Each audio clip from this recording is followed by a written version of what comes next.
In the autumn of 1844, a young writer named Dmitry Grigorovich was sharing rooms with a friend of his from military engineering school, the 23-year-old Fyodor Dostoevsky, who was at work on his first novel, Poor Folk.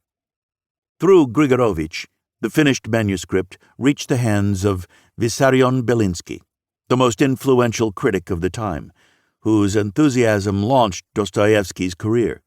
More than 4 decades later, in 1886, this same Grigorovich, now an elder statesman of literature, came across the humorous sketches of someone who signed himself Anton Chekhov, brought them to the attention of the publisher Alexei Suvorin, and thus recognized the last great Russian writer of the 19th century, Anton Chekhov.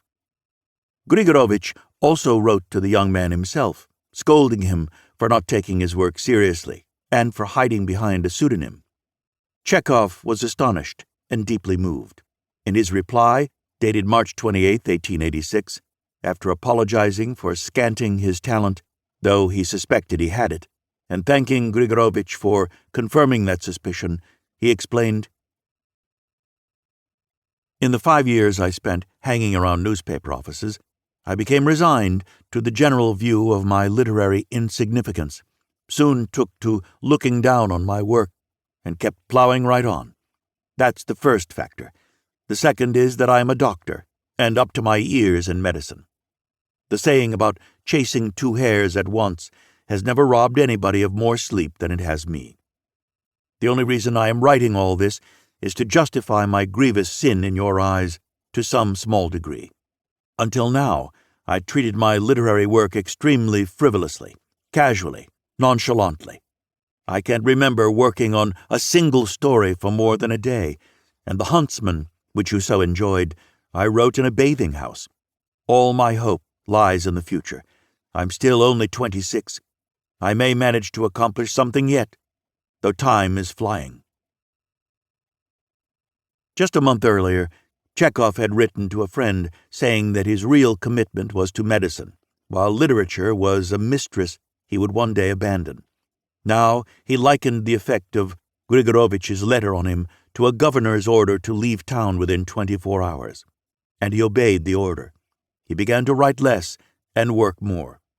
The first story signed with his real name, Panihida, appeared in Suvorin's magazine New Time that same year, the start of a close and sometimes difficult collaboration between writer and editor that would continue for the rest of Chekhov's life. Though a delight in the absurd and a sharp eye for human folly remained central to his work, he was no longer merely a humorist. The repentant sketch writer had made his entry into serious literature. Chekhov's contemporaries were struck by his originality.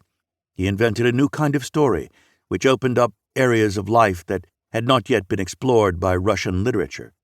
Tolstoy saw it at once. Chekhov is an incomparable artist, he is quoted as saying, an artist of life. Chekhov has created new forms of writing, completely new, in my opinion, to the whole world, the like of which I have not encountered anywhere. Chekhov has his own special form, like the Impressionists. Tolstoy was not alone in using the term impressionism to describe Chekhov's art. We may see what he meant if we look at The Huntsman, the story that first caught Grigorovich's eye.